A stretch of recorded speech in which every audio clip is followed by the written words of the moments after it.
प्रिय संस्कृत अनुरागी नमो नमः। मी प्राध्यापिका सौ Archana Kulkarni. Sanskrit grammar training videos अंतर्गत कंपाऊंड सिरीजमध्ये आपले हार्दिक स्वागत। परस्पर संबंध असलेले दोन किंवा त्याहून अधिक पदे काही नियमांनुसार एकत्र जोडले जाऊन एक सामासिक शब्द तयार होतो, त्यालाच समास असे म्हणतात। समासातील प्रथम पदाला पूर्वपद तर दुसऱ्या पदाला उत्तरपद असे म्हणतात। हे आपण व्हिडिओ क्रमांक 1 मध्ये समजावून घेतले होते। आता या व्हिडिओ क्रमांक 2 मध्ये आपण विचार करणार आहोत तो समासांच्या प्रकारांविषयी। समासातील कोणत्या पदाला प्राधान्य आहे यावरून समासांचे विविध प्रकार पडतात। 1 केवल समास आणि 2 विशेष समास। विशेष समासांचे 4 भागात वर्गीकरण केलेले आहे। या 4 भागात वर्गीकरण केलेल्या नियमांमध्ये जो समास प्रकार बसत नाही त्यालाच केवल समास किंवा सुपसुप समास असे संबोधण्यात येते। केवल किंवा सुपसुप मध्ये केवळ सुप म्हणजे 2 सुबंत किंवा 2 पदे केवळ एकत्रित आलेली दिसून येतात, म्हणून ह्याला केवल किंवा सुपसुप म्हणजे नाममात्र समास असेही संबोधण्यात येते। विशेष समासांचे 4 भागात वर्गीकरण केलेले आहे। ह्यांच्यापैकी कुठल्याच वर्गीकरणामध्ये किंवा कुठल्याच नियमांमध्ये केवल समास हा बसत नाही, म्हणून याला सुपसुप किंवा केवल असे संबोधण्यात येते। जसे भूतपूर्वः, पूर्वम भूतः असा ह्याचा विग्रह करता येतो। पूर्वम भूतः म्हणजे पूर्वी होऊन गेलेला असा याचा अर्थ। दृष्टपूर्वः, पूर्वम दृष्टः।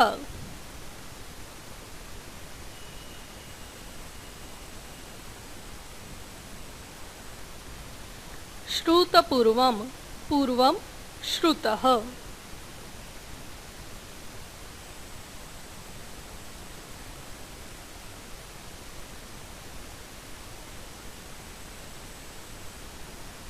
केवळ नाममात्र समास असेच याचे स्वरूप आहे। पूर्वम भूतः म्हणजे पूर्वी झालेला, पूर्वम दृष्टः पूर्वी पाहिलेला, पूर्वम श्रुतः पूर्वी ऐकलेला। इथे केवळ 2 सुबंत एकत्रित आलेले आहेत, म्हणून याला केवल किंवा सुपसुप समास असेही संबोधण्यात येते।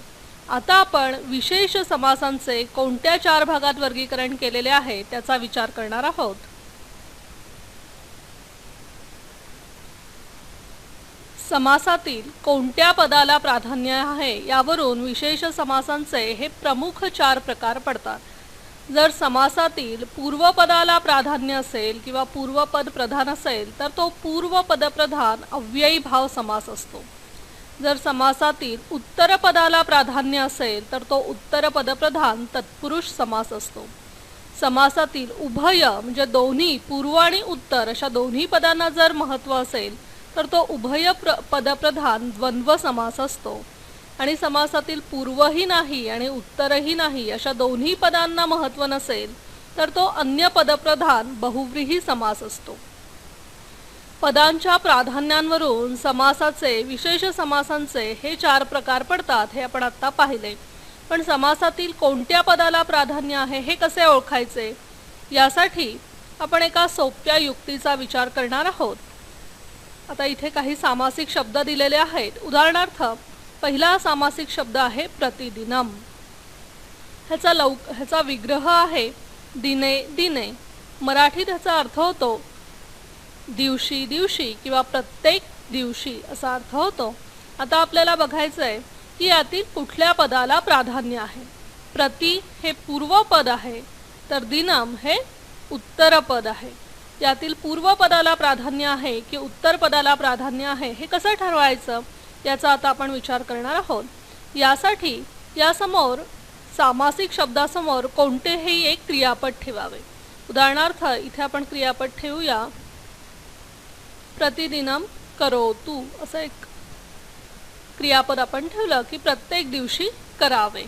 आता इथे अर्थानुसार जर विचार केला तर दिनम या पदाचा क्रियेशी अन्वय होतो का? दिवशी करावे असे इथे सांगायचे आहे की प्रत्येक दिवशी करावे या अर्थाला इथे प्राधान्य आहे। तर समासाच्या विग्रहावरून प्रत्येक दिवशी करावे या त्याच्या विग्रहावरून इथे प्रति या पदाला प्राधान्य आहे हे आपल्या सहज लक्षात येते. सह प्रतिदिनम अभ्यासम करोति असं जर एखादं वाक्य असेल तर तो प्रत्येक दिवशी अभ्यास करतो, दररोज अभ्यास करतो या अर्थाला इथे प्राधान्य आहे. आज करतो उद्या करत नाही असा अर्थ इथून ध्वनित होत नाही, तर प्रत्येक दिवशी करतो या अर्थाला इथे प्राधान्य आहे. आणि प्रत्येक दररोज हा अर्थ इथे प्रति या शब्दाने व्यक्त केलेला आहे. प्रति हे पद प्रथम आलेलं आहे, पूर्वी आलेलं आहे, म्हणून हा पूर्व पदप्रधान अव्ययी भाव समास आहे. कारण इथे पूर्व पदाला प्राधान्य आहे. पूर्व पदप्रधान अव्ययी भाव समास आहे, कारण अव्ययी भाव समासामध्ये पूर्व पदाला प्राधान्य असतं. समासातील कोणत्या पदाला प्राधान्य आहे हे ठरवण्यासाठी त्यासमोर एक क्रियापद ठेवायचं. त्या क्रियापदाचा कोणाशी अन्वय होतो, पूर्वपदाशी की उत्तर पदाशी हे बघायचं आणि त्यानुसार मग समास प्रकार ठरतो हे आपल्या इथे लक्षात आलं. अधिक सरावासाठी उदाहरण बघूयात. अनुक्षणम ह्याचा विग्रह आहे क्षणे क्षणे, अर्थातच प्रतिक्षणम प्रत्येक क्षणी असा त्याचा अर्थ आहे. अनुक्षणम लिखतु किंवा अनुक्षणम करोतु प्रत्येक क्षणी करावं. अनुक्षणम जपतु कोणतंही क्रियापद ठेवलं तरी चालणार आहे. प्रत्येक क्षण काहीतरी कर असं इथे सांगण्यात आलेलं आहे, त्यामुळे अनु या अर्थालाच इथे प्राधान्य आहे. अनु हे पद पूर्वी आलेलं आहे, म्हणून हाही पूर्व पदप्रधान अव्ययी भाव समास आहे. तसंच यथाक्रमम क्रमम अनुसृत्य असा त्याचा विग्रह आहे. क्रमाला अनुसरून. यथाक्रमम लिखतु क्रमाला अनुसरून लेखन करावे. नुसतं क्रमाप्रमाणे न सांगता अनुसरून म्हणजे आधी काय नंतर काय या सगळ्यांचा विचार करून लेखन करावे असे इथे ठासून सांगायचे आहे. आणि हा अर्थ अनुसृत्य या पदाने सांगितलेला आहे. आणि अनुसृत्य हा अर्थ इथे यथा हे पद सांगत आहे. यथाक्रम म्हणजे क्रमाप्रमाणे. क्रमाप्रमाणे या अर्थाला प्राधान्य आहे. जसा क्रम आहे तसं लेखन करणं अपेक्षित आहे आणि तो अर्थ यथा या पदाने सांगितलेला आहे. यथा हे पद पूर्वी आलेलं आहे, त्यामुळे पूर्वी आलेल्या पदाला इथे प्राधान्य असल्यामुळे हाही पूर्व पदप्रधान अव्ययी भाव समास आहे. आता पुढचा सामासिक शब्द बघूया. देशभक्तः ह्याचा विग्रह आहे देशस्य भक्तः. आपल्या नियमाप्रमाणे क्रियापद समोर ठेवूयात. देशभक्तः अस्ति. क्रियापद आपण ठेवलं देशभक्तः अस्ति म्हणजे देशभक्त आहे असा या वाक्याचा अर्थ होईल. आता बघूयात. देश हे पूर्वपद, भक्तः हे उत्तरपद. आता या दोन पदांपैकी कोणाचा क्रियेशी अन्वय होतो ते तपासून बघूयात. देशभक्तः अस्ति देशभक्त आहे असा याचा मराठीत अर्थ. पहिलं पद आहे देश. देशभक्तः अस्ति मधला पहिला पद जर आपण घेतलं तर आपल्याला वाक्य मिळालं देश अस्ति किंवा देशः अस्ति. तर देशभक्तः अस्ति म्हणजे देश आहे का, तर नाही. मग भक्तः अस्ति भक्त आहे का, तर हो भक्त आहे. देश नाही भक्त आहे असा इथे अर्थ आहे. देशाचा भक्त हे त्याचं विशेषण आहे, म्हणून इथे उत्तर पदाचा क्रियेशी अन्वय होत असल्यामुळे हा उत्तर पदप्रधान तत्पुरुष समास आहे. कारण उत्तर पद क्रियेशी अन्वित होत आहे, म्हणून हा उत्तर पदप्रधान तत्पुरुष समास आहे हे आपल्या लक्षात येतं. तसंच जलरहिताः ह्याचा विग्रह जलेन रहिताः. क्रियापद अस्तिच ठेवूयात. जलरहिताः सरः अस्ति. पाण्याने रहित किंवा पाणी नसलेलं सरोवर आहे. तर रहितः अस्ति जलः अस्ति अशी दोन पदं आपण क्रियेशी अन्वित करून बघणार आहोत. पहिलं पद आहे जलः. तर जलः अस्ति असं जर क्रियेशी अन्वय केला तर पाणी आहे असा अर्थ मिळतो, पण वाक्या सामासिक शब्दाचा अर्थ तर ध्वनित होतोय पाणी नाही. म्हणून जलः अस्ति हे इथे क्रियेशी अन्वित होत नाही. तर रहितः अस्ति म्हणजे नाहीये ह्याचा क्रियेशी अन्वय होतो. पाणी नाहीये या अर्थाला इथे प्राधान्य आहे, म्हणून हाही उत्तर पदप्रधान तत्पुरुष समास आहे. पुढचा सामासिक शब्द आहे वृक्षाश्रितः. विग्रह आहे वृक्षम आश्रितः, मराठीत अर्थ आहे वृक्षाला आश्रय घेतलेला, वृक्षाचा आश्रय घेतलेला.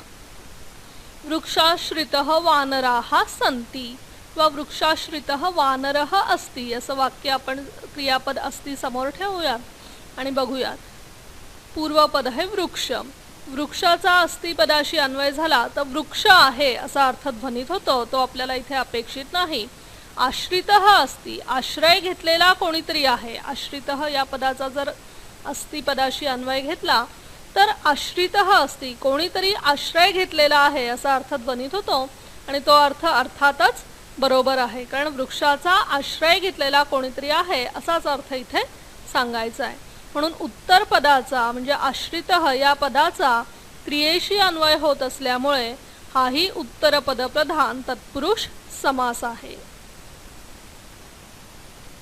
पुढचं सामासिक पद आहे राम लक्ष्मणौ, विग्रह आहे रामः च लक्ष्मणः च. क्रियापद ठेवूयात गच्छतः. बघूयात पूर्वपद आहे राम, उत्तरपद आहे लक्ष्मण. रामः गच्छति, राम जातो आहे, अर्थ बरोबर आहे. राम लक्ष्मणौ गच्छतः मध्ये राम जातो आहे हा अर्थ बरोबर आहे.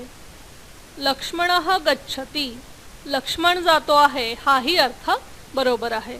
म्हणजे इथे राम आणि लक्ष्मण हे दोघेही जातात आहेत असा अर्थ बरोबर ध्वनित होतो. म्हणजे इथे पूर्वपद जे राम आणि उत्तरपद जे लक्ष्मण त्या दोघांनाही महत्त्व आहे सारखंच, म्हणून हा उभय पदप्रधान द्वंद्व समास आहे. दोन्ही पदांना सारखंच महत्त्व असल्यामुळे हा उभय पदप्रधान द्वंद्व समास आहे. पशुखगयोः, पुढचा सामासिक शब्द आहे पशुखगयोः गच्छतः. हेच क्रियापद ठेवूयात आणि बघूयात. पशु जातात आहेत, खग म्हणजे पक्षी जातात आहेत, दोघंही जातात आहेत म्हणजे दोन्ही पदांना प्राधान्य आहे पूर्व आणि उत्तर, म्हणून हा उभय पदप्रधान द्वंद्व समास आहे. मानापमानौ, विग्रह आहे मानः च अपमानः च. मान आणि अपमान दोन्ही आहे. अस्ति क्रियापद ठेवलं तर मान आणि अपमान दोन्ही आहेत असा अर्थ इथे ध्वनित होतो. म्हणजेच दोन्ही पदांना सारखंच महत्त्व आहे, म्हणून हा उभय पदप्रधान द्वंद्व समास आहे. पुढचा सामासिक शब्द आहे गजाननः. यात दोन पद एकत्रित आलेली आहेत. पहिलं पद आहे गज आणि दुसरं आहे आनन. क्रियापद ठेवूयात अस्ति. गजानन या सामासिक शब्दाचा विग्रह आहे गजस्य अस्ति आननम यस्य सह. म्हणजे गजाचे आहे आनन म्हणजे मुख ज्याला असा जो तो देव. गजाचे मुख म्हणजे हत्तीचे मुख ज्याला लावलेले आहे असा देव, असा गजाननः या सामासिक शब्दाचा विग्रह आहे. इथल्या दोन पदांपैकी कुठलं पद क्रियेशी अन्वित होतं ते बघूयात. पहिलं पद आहे गज. गज म्हणजे हत्ती. गजानन म्हणजे हत्ती आहे असं पहिलं पद जर क्रियेशी जोडलं तर अर्थध्वनित होतो. पण आपल्याला कल्पना आहे की गजानन म्हणजे नुसता हत्ती नाही तर हत्तीचं मुख असलेला देव असा अर्थ आपल्याला अपेक्षित आहे. तो गजः अस्ति असं पूर्वपद जर क्रियेशी जोडलं तर तो अर्थ ध्वनित होत नाही, केवळ हत्ती आहे असा अर्थ ध्वनित होतो आणि तो अर्थ चुकीचा आहे. दुसरं पद आहे आननः. आननः म्हणजे मुख. गजानन हा देव म्हणजे केवळ मुख आहे का? गजानन हा देव म्हणजे केवळ तोंड आहे का? तर नाही. हाही दुसरं पदही क्रियेशी योग्यरित्या अन्वित होत नाही, कारण त्यातून अपेक्षित अर्थ आपल्याला मिळत नाही. गजानन म्हणजे केवळ हत्ती नाही, गजानन म्हणजे केवळ मुख नाही, म्हणजे पूर्वपद आणि उत्तरपद दोन्हीही क्रियेशी अन्वित होत नाही. जेव्हा पूर्व आणि उत्तर दोन्ही पद क्रियेशी अन्वित होत नाही तेव्हा ते तिसऱ्याच कुठल्या तरी पदाला सांगतात आणि ते यस्य इत्यादी शब्दांनी ते तिसरं पद दर्शविलं जातं. गजाचे आहे आनन ज्याला असा जो तो देव. असा देव हा तिसरा अर्थ किंवा तिसरं पद किंवा अन्य पद यातून ध्वनित होतं, म्हणून हा अन्य पदप्रधान बहुव्रीही समास आहे. अन्य पदप्रधान बहुव्रीही समास आहे. यात पूर्व पदालाही महत्त्व नाही, उत्तर पदालाही महत्त्व नाही, तर पूर्व आणि उत्तर पदाशिवाय तिसरंच पद तिसराच अर्थ यातून ध्वनित होत असल्यामुळे ह्याला अन्य पदप्रधान बहुव्रीही समास असं संबोधण्यात येतं. नीलकंठः इथेही अस्ति हेच क्रियापद ठेवूत आणि बघूयात. नीलकंठः हे महादेवाचं विशेषण आहे. निळा आहे कंठ ज्याचा असा जो तो देव. महादेवाला नीलकंठ हे विशेषण लावण्यात येतं. त्याचा कंठ निळा आहे असं यातून सांगितलेलं आहे. म्हणून नीलकंठः यातील पहिलं पद नील अस्ति असं जर आपण जोडलं तर नीलः अस्ति, महादेव म्हणजे निळा आहे असा अर्थ अपेक्षित आहे का, तर अर्थातच नाही. महादेव म्हणजे कंठ आहे का, तर नाही. महादेव म्हणजे कंठ नाही, तर निळा आहे कंठ ज्याचा असा जो तो देव हा अर्थ आपल्याला अपेक्षित आहे आणि तो या दोन्ही पदातून ध्वनित होत नाही. म्हणून हा अन्य पदप्रधान बहुव्रीही समास आहे. चक्रपाणीही पुढचं उदाहरण आहे. चक्रपाणीही अस्ति हेच क्रियापद ठेवूयात. चक्र सुदर्शन चक्र या अर्थाने इथे चक्र शब्द आलेला आहे आणि पाणीही ह्याचा अर्थ संस्कृतमध्ये हात असा आहे. चक्रम पाणौ यस्य सह, ज्याच्या हातामध्ये चक्र आहे असा जो तो देव. विष्णूला अनुलक्षून चक्रपाणीही हे विशेषण किंवा सामासिक पद वापरलं जातं. म्हणजे ज्याच्या हातामध्ये सुदर्शन चक्र आहे असा देव. चक्र आहे जर पूर्वपद क्रियेशी अन्वित केलं तर चक्र आहे असा अर्थ ध्वनित होतो, पण तो आपल्याला अपेक्षित नाही. विष्णू म्हणजे चक्र आहे का, तर नाही. पाणीही अस्ति, विष्णू म्हणजे केवळ हात आहे का, तर नाही. विष्णू म्हणजे केवळ हातही नाही.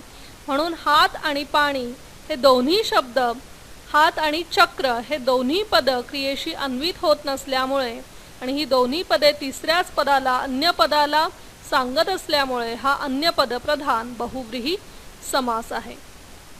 अशा पद्धतीने समोर एक क्रियापद ठेवलं तर साधारणतः क्रियेशी पूर्व किंवा उत्तर पद कोणतं अन्वित होतं हे आपल्या लक्षात येतं आणि त्यावरून समासांच्या प्रकारांविषयी आपण जाणून घेऊ शकतो. समासांचा विग्रह हा संदर्भानुसारच केला जातो हे लक्षात घेतलं पाहिजे. याविषयी एक संस्कृत श्लोक प्रसिद्ध आहे. एकदा नारदांनी रामेश्वर या शब्दाचा विग्रह विचारला. तो त्यांनी विचारल्यावर त्यांच्या समोर काय काय उत्तर आली त्याचं मजेशीर वर्णन या श्लोकामध्ये केलेलं आपल्याला दिसून येतं. षष्ठी तत्पुरुषम रामो बहुव्रीहिं महेश्वरः रामेश्वर पदे ब्रह्मा कर्मधारयम अब्रवीत. अर्थ बघूयात. रामेश्वर या शब्दाचा विग्रह रामाने रामस्य ईश्वरः असा षष्ठी तत्पुरुषाने केला. म्हणजे रामाचा ईश्वर असा रामेश्वर शब्दाचा विग्रह रामाने केला. तर महेश्वर म्हणजे शंकरांनी ह्याचा विग्रह बहुव्रीही समासामध्ये केला. रामः अस्ति ईश्वरः म्हणजे स्वामी यस्य सह. राम आहे ईश्वर किंवा स्वामी ज्याचा असा जो तो. या अर्थाने बहुव्रीहीमध्ये त्याचा महेश्वरांनी म्हणजे शंकरांनी विग्रह केला. तर ब्रह्मदेवाने त्याचा विग्रह रामः च ईश्वरः च असा कर्मधारय या पद्धतीने केला. राम हाच ईश्वर या अर्थाने ब्रह्मदेवांनी कर्मधारय समासामध्ये त्याचा विग्रह केला असं आपल्याला दिसून येतं.